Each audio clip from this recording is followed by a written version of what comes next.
कितने साल से एक्टिवली पार्टिसिपेट कर रहे हैं पॉलिटिक्स में? मैं 2014 से 2014 से। 14 से। इसके बाद एक ऐसा मौका भी आया जहां पर आपने विधानसभा चुनाव भी लड़ा। जी, पहले मैंने कॉर्पोरेशन लड़ा पहले जी, और उस टाइम आप हार गए थे। जी 17 में। फिर आपने विधानसभा चुनाव लड़ा, जी फिर आपको फिर से हार मिली। जी। तो वहां पे क्या कमी रही कि आप एक मरतबा, हालांकि चुनाव जब लड़ लेता है आदमी तो उसकी अवेलेबिलिटी बन जाती है, लोगों को पता चलता है कि हाँ मैदान में एक और भी है, जी, वो था तो सही कम से कम। तो अब अगला चुनाव लड़ते हैं जी, तो काफी सोच समझ के आपने कदम उठाया, और कहाँ कमी रही फिर?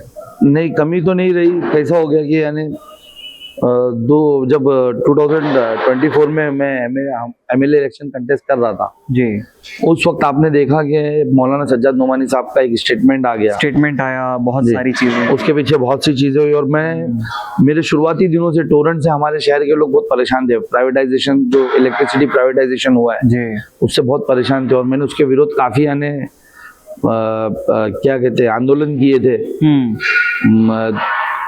एक बार 3 दिन की हंगर स्ट्राइक की थी, भूख हड़ताल की थी, उसको आने से रोका था शहर में जी, क्योंकि हमने भिवंडी देखा था कि भिवंडी जो हमारी बस्तियां हुआ करती है और वहां पर लूम इंडस्ट्री जो बर्बाद हुई है टोरेंट के आने के बाद, उस तरीके से मुमरा भी बर्बाद हो जाएगा। टोरेंट के से भिवंडी में हजारों पे केस बन चुके हैं, हजारों लोग जेलों में है इलेक्ट्रिसिटी एक्ट के अंदर।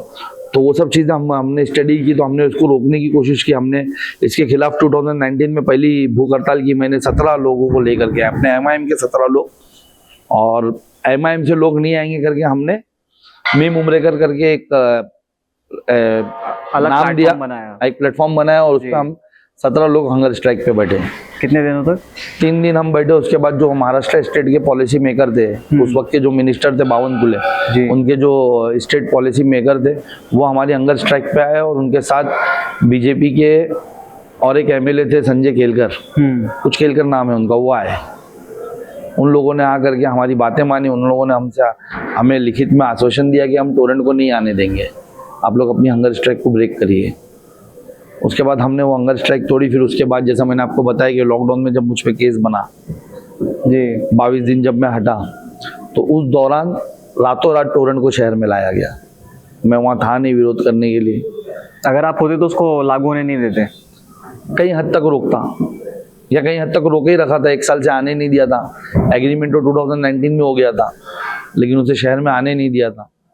अगर मैं उस वक्त मुझे नहीं हटाया गया होता तो शायद टोरेंट इस वक्त भी टोरेंट आने के लिए स्ट्रगल कर रही होती। अब जैसा हम भगाने के लिए स्ट्रगल कर रहे हैं, वो कर रही होती आने के लिए। एमएलए के इख्तियार में थी ये चीजें?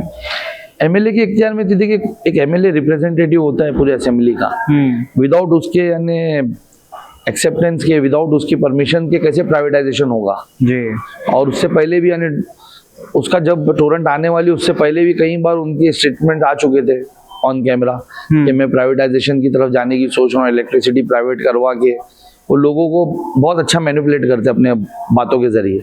उन्होंने करना शुरू कर दिया था। कहीं ना कहीं हम समझ रहे थे कि ये मैनिपुलेशन हमारे लिए बहुत डेंजर होगा, ये हमारे जो लोग अब नहीं समझ रहे ये कल रोएंगे, और वही हुआ। आज पूरा शहर मुतासिर है इससे, इसके बढ़ते बिलों से, इसके इलेक्ट्रिसिटी चार्जेस से। तो कहीं ना कहीं यानी उससे परेशान है लोग टोरेंट से यहाँ।